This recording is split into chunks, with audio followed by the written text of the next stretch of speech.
अब बात करते हैं हम थर्ड प्रिंसिपल की, which is principle of unity of direction. Direction का मतलब क्या होता है? राह, है ना, एक path, right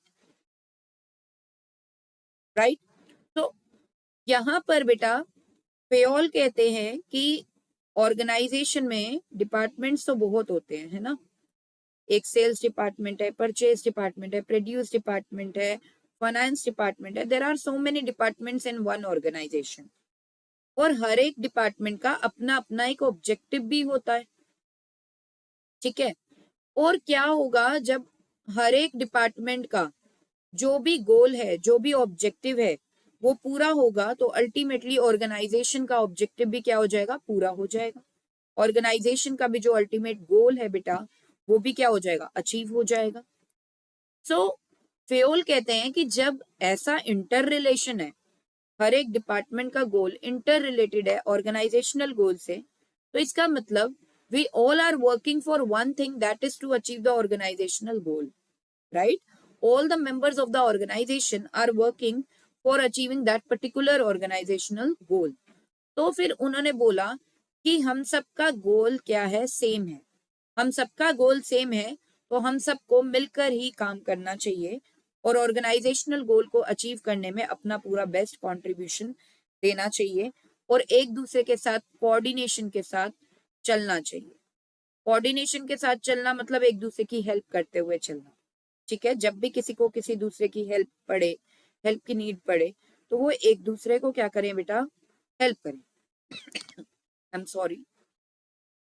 So according to this principle, each department of the organization must be given an objective.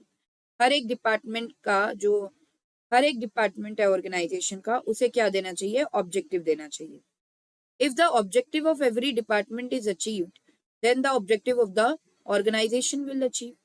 अगर ऑब्जेक्टिव हर एक डिपार्टमेंट का अचीव हो जाएगा, तो ऑर्गेनाइजेशन का गोल भी क्या हो जाएगा? अचीव हो जाएगा। In other words, the efforts of all the workers must be directed to one division. सारे के सारे वर्कर्स जो भी हैं, उन सबका जो एफर्ट है वो एक ही राह में जाने चाहिए, that is achieving the organisational goal. So इन्होंने एक कोट भी दिया, one unit means one plan, मतलब एक ऑर्गेनाइजेशन मतलब एक प्लान होना चाहिए, सबका वही टारगेट सेम होना चाहिए, ठीक है, और उस टारगेट को अचीव करने के लिए एक ही प्लान होना चाहिए। आइए बेटा मेरिट्स देखते हैं।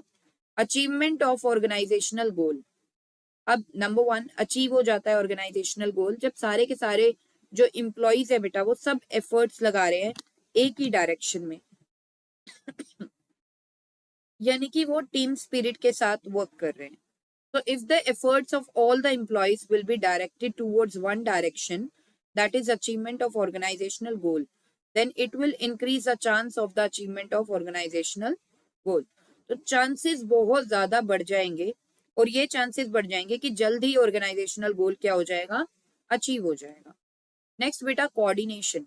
If the principle is followed in the organisation, then it will lead to coordination among the members and activities of the organisation. Members में एंड एक्टिविटीज में ऑर्गेनाइजेशन के क्या आएगा बेटा? एक कोऑर्डिनेशन आ जाएगा। Consequences of violation of this principle, अगर इस प्रिंसिपल को फॉलो ढंग से नहीं किया जाता है, तो बेटा जो मेरिट्स मिल रही थी सिंपल, वो मेरिट्स नहीं मिलेंगी। तो लैक ऑफ कोऑर्डिनेशन, कोऑर्डिनेशन नहीं रहेगा। So if this principle is violated, then there will be lack of coordination among the members. Members के बीच में कोऑर्डिनेशन नहीं होगा, एक्टिविटीज ऑफ द ऑर्गेनाइजेशन के बीच में कोऑर्डिनेशन नहीं होगा, डिपार्टमेंट्स ऑफ द ऑर्गेनाइजेशन के बीच में कोऑर्डिनेशन नहीं होगा। क्योंकि मेंबर अपने अपने इंडिविजुअल गोल्स को ज्यादा प्रेफरेंस देंगे, फिर ऑर्गेनाइजेशनल गोल को अगर नहीं देंगे तो कोऑर्डिनेशन नहीं होगा, और जिस कंपनी में कोऑर्डिनेशन नहीं होगा उस कंपनी का सर्वाइवल एंड ग्रोथ भी मुश्किल हो जाता है।